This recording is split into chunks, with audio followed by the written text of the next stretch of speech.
My name is Mary, and I'm getting close to my late 50s this year. I have 2 children. My elder son has become a working adult and is planning to get married to his girlfriend soon. My eldest daughter is currently a college student, and though she seems to be working hard every day, she appears to be thoroughly enjoying her university life. With my children growing up, I've almost finished my duties as a mother, and being a former nurse, I'm considering returning to the caregiving profession. One day, I got the shocking news that my father-in-law, Bob, had suffered a stroke. I received a call from my husband, John, and rushed to the hospital where Bob was admitted. Bob has always been a very earnest man, gentle, and has been very kind to me, his daughter-in-law. However, I have been worried because he hasn't been in good spirits since his wife, Alice, passed away 3 years ago. I occasionally visited his house to check on him and noticed a clear lack of energy, so we had been frequently inviting him out with the kids. Amidst this, when I had just begun to notice a return of vitality to Bob, the news of his stroke filled me with unease. When I arrived at the hospital, Bob's daughter and her husband were there, engaged in some conversation. "Sorry I'm late. How's Bob doing?" I asked, catching my breath as I approached John's sister, Isabella. Isabella sighed in irritation when she noticed me and said, "You're late. We have somewhere to be, so can you take it from here?" With that, she left briskly. Isabella has always seemed indifferent to Bob, often treating him coldly. Not only Bob, but she was the same with Alice when she was alive. Bob and Alice were such kind people, and they never said anything to her, but I think that's what made her what she is now. For now, I paced around the waiting area nervously while Bob was presumably in surgery. In the meantime, John arrived at the hospital. "Mary, how's Dad?" John was obviously worried. Sweat dripped from his forehead, and his dress shirt was soaked with perspiration. When I shook my head, John dropped the bags he was carrying, his face pale. No way." I quickly corrected him. "No, he's still in surgery. We don't know yet." John seemed to relax a bit, picking up his fallen bags and sinking into a chair. "Should we prepare ourselves?" I rushed over to John, who looked on the verge of tears, and put my hand on his back. "No, it's going to be okay." I felt helpless, not being able to say anything else, but I couldn't think of anything else to say. A few hours later, the surgery ended, and we were told by the doctor to come into a small room for an explanation. "The surgery was successful. However, he will most likely have some lasting effects." In other words, we were told Bob would need care. While I do hope for Bob's wellness, if it comes to providing care, this also involves Isabella and her husband. John and I decided to call Isabella to discuss this. As a result, we agreed to talk things out and arranged a meeting at Bob's house while he was still in the hospital. "I'm not going to look after him," Isabella announced as soon as the discussion started, shocking John and me. "Wait, if you're not going to, what are we supposed to do?" "I don't care. You two can take care of him," my sister-in-law Isabella said, idly fiddling with her neatly decorated nails that were done somewhere. Her husband, Tom, nodded in agreement. "What about a nursing home?"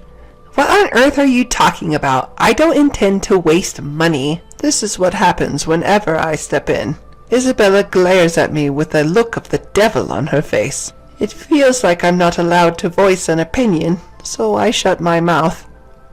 "If he can't go to a facility, and you girls won't look after him, then what are we going to do?" "That's why you guys should take care of him. I don't need some decrepit poverty god in my house." Isabella giggles as she speaks.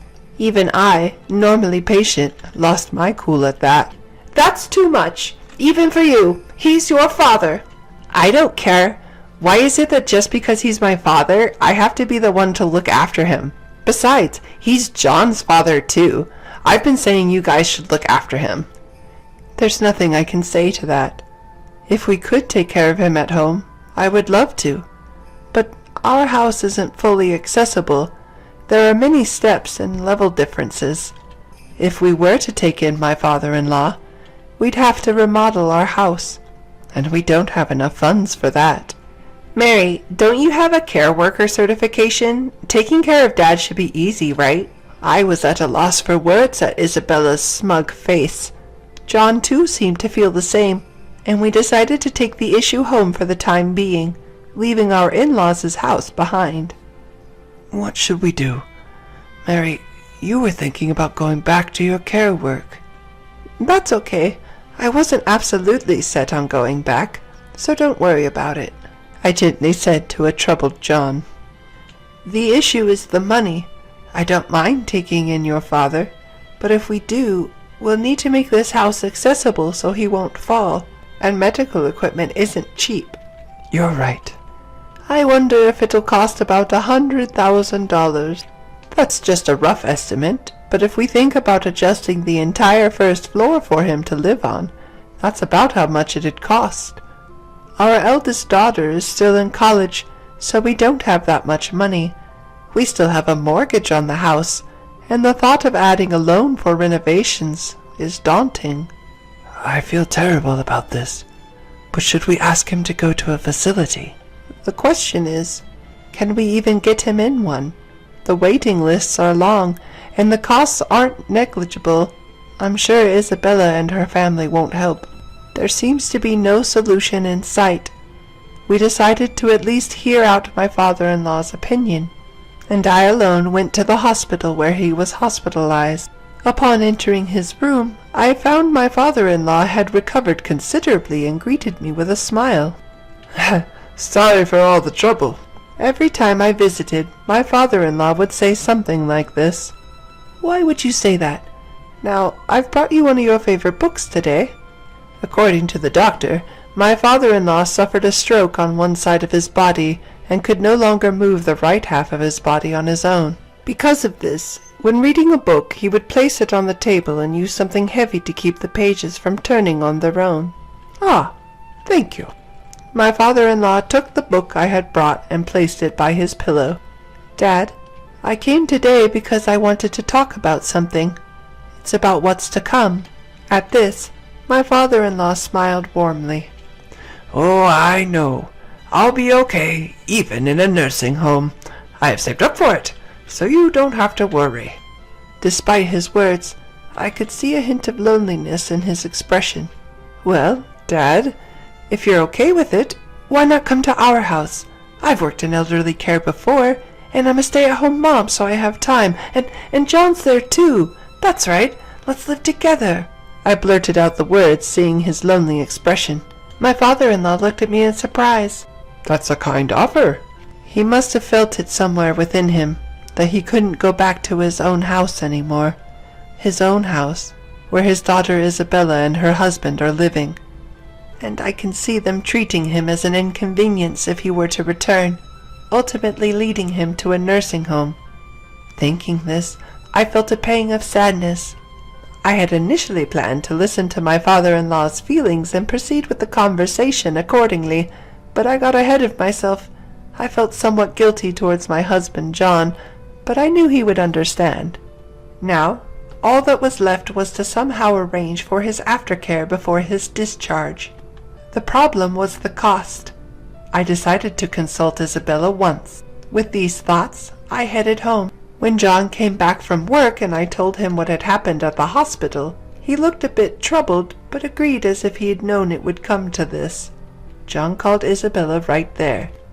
That's why we're asking for your help, because we're the ones who are going to be looking after Dad. It seemed like John and Isabella were arguing over the phone, and John's tone was getting a little harsh. With a sigh, he hung up the phone. John explained his conversation with Isabella. It seemed she was refusing to give any money, and there was nothing we could do about it. For the sake of my father-in-law, John began to discuss how we could handle the costs. After that, our house got a bit noisy. We discussed how to renovate the house and what kind of care supplies we'd need, and received various explanations about home care. When I told my father-in-law that he would be living with us after he was discharged, he looked apologetic, but also pleased. "Mary, could you get the checkbook that's over there?" My recovered father-in-law pointed at a cloth bag on the shelf during one of our visits. Wondering what he'd use a checkbook for, I did as he asked and took it out. Watching my father-in-law, I saw him open the bank book and show it to me. "I have some money here. Can you and John use it?" The checkbook he showed me had an amount written in it that I had never seen before.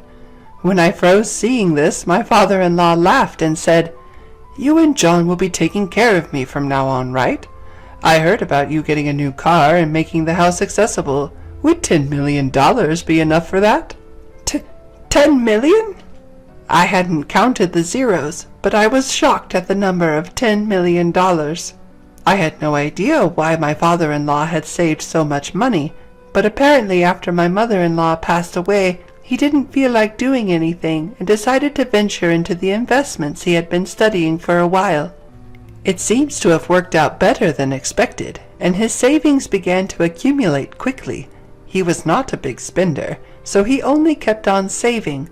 However, even if he wanted to remodel the house or buy a new car, it shouldn't cost that much. I handed his bank book back to him and said, I can't accept this much. Please use this for yourself." He, in turn, offered the bank book back to me, saying, "I can't use all this money. I would rather give it back to you and your family, who are willing to take care of me." Stuck with the predicament of the returned bank book again, I refused. "Still, I can't accept so much." My father-in-law, after contemplating for a while with a troubled look, proposed, "What about $1 million?" Seeing no end to this, I managed to persuade him to agree to a reduced sum of $100,000. He still seemed dissatisfied, but for the moment that was good. As such an exchange was going on, "I'm here!" Isabella appeared out of nowhere. With the entrance of Isabella, who was oblivious to money matters, I hurriedly shoved my father-in-law's bank book back into its original place. Seeing this, my sister-in-law Isabella frowned and asked, "What's going on?" with a hint of worry in her voice.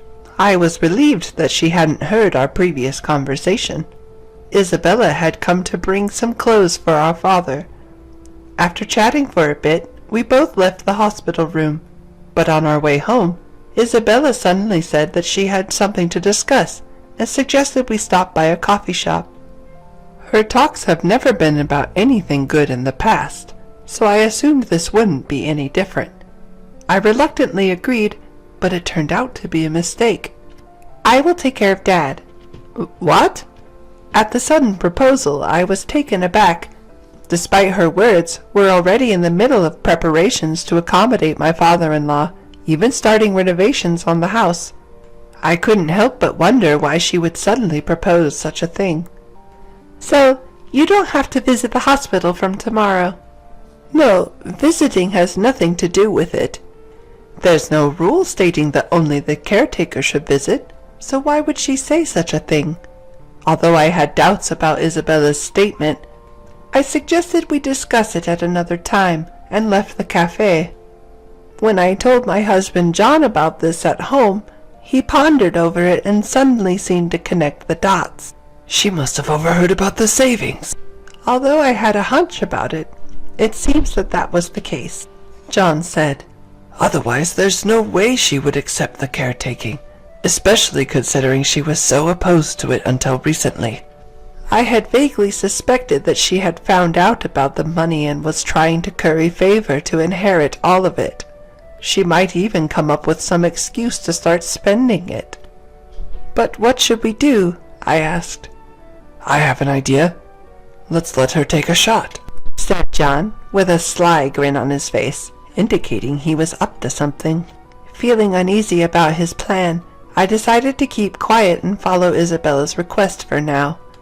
I had conveyed to my father-in-law that he wouldn't need to worry about money and that his daughter Isabella would be providing care. His response was ambiguous, a vague expression not quite affirming or denying his understanding, and with that, the conversation ended. Afterward, He was safely discharged from the hospital and returned to his family home in Nebraska where Isabella resided. When my father-in-law was discharged, I had the chance to inspect the family home. The state of the house was unclear. There was no renovation, and it was questionable whether there were enough caregiving supplies.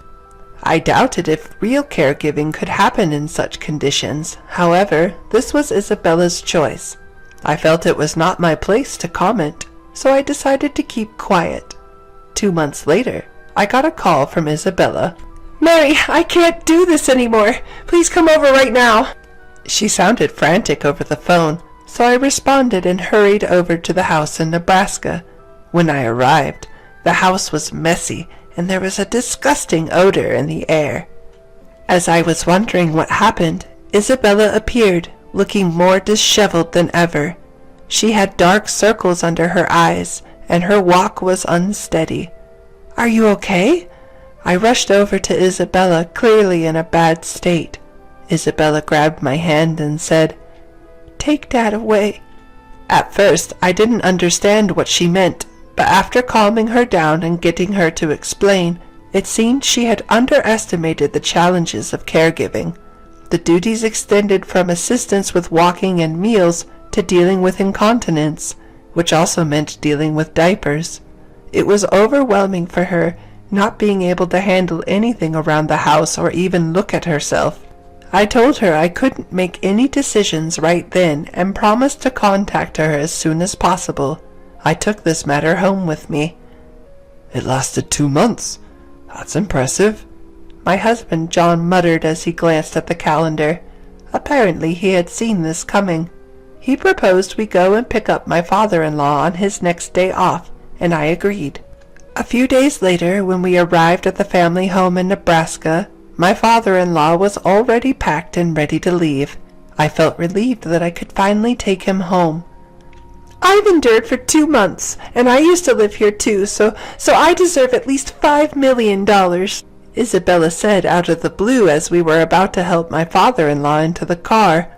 I was so startled that I stopped in my tracks. John, too, was taken aback and turned to look at Isabella. Unfazed, she had a smug expression on her face. "What are you talking about, Isabella? This is not the time or place to talk about money, especially in front of Dad. He raised us after all." John tried to reason with her, but it seemed to have no effect. "I'm his daughter. It's only fair that I get paid." Her defiant response surprised me. How could she be so brazen? I questioned Isabella's personality. "Enough, Isabella. You shouldn't be talking about such unsavory matters. And besides, you've already received money," my father-in-law injected with a disbelieving expression. "There's none left. Just $5 million. What's so hard about that? If you're just going to wither away, you might as well put it to good use." "Sis!" I was taken aback. To think she would dare to speak in such a manner to her own father. I stood frozen in surprise. Even my usually composed husband, John, seemed to be seething at Isabella's words, his face turning beet red as he glared at her. "John, it's okay. She's speaking the truth." In an attempt to soothe his riled-up son, Bob, my father-in-law, gently reassured him and then turned to Isabella with a stern expression. "Isabella, you are no longer my child. Leave this house." His words were icy, to the point. Upon hearing this, Isabella froze in shock. "What? What are you talking about? I'm your only daughter." "I only have a son, and this kind and caring woman here is my daughter-in-law. I don't know you anymore. Take your foolish husband and leave." Having only heard the soft-spoken side of my father-in-law, Bob, I was astonished at the harsh tone now. Looking at Bob, his eyes were hardened, not permitting any defiance. It seemed as though that the message was being conveyed. Even Isabella was silenced by his dominance. "Well then, shall we go? We're counting on you moving forward." It was as if the face from earlier had disappeared. Bob was back to his usual self, and he smiled at me. John and I had no choice but to follow his words. We drove back home, leaving a stunned Isabella standing in place. Apparently, Bob later arranged through his lawyer for a last will and testament, stating that the inheritance would go only to John, and ensuring that no portion of it would end up with Isabella. Though the house became vacant with Isabella's departure, John and I wanted to live there, and Bob was happy to oblige. Isabella and her husband moved out and into an apartment, and it seemed that they had been using a significant amount of Bob's money even when he was in good health. Their spendthrift habits led them into debt, and now they're struggling to pay it back. Every day I can't help but think that this is the inevitable outcome for someone like Isabella, who can't respect or repay her parent even if he's her biological father. While caring for Bob is indeed tough, as a person who has been in the caregiving profession, it doesn't feel like a burden to me, and we're able to maintain a good relationship.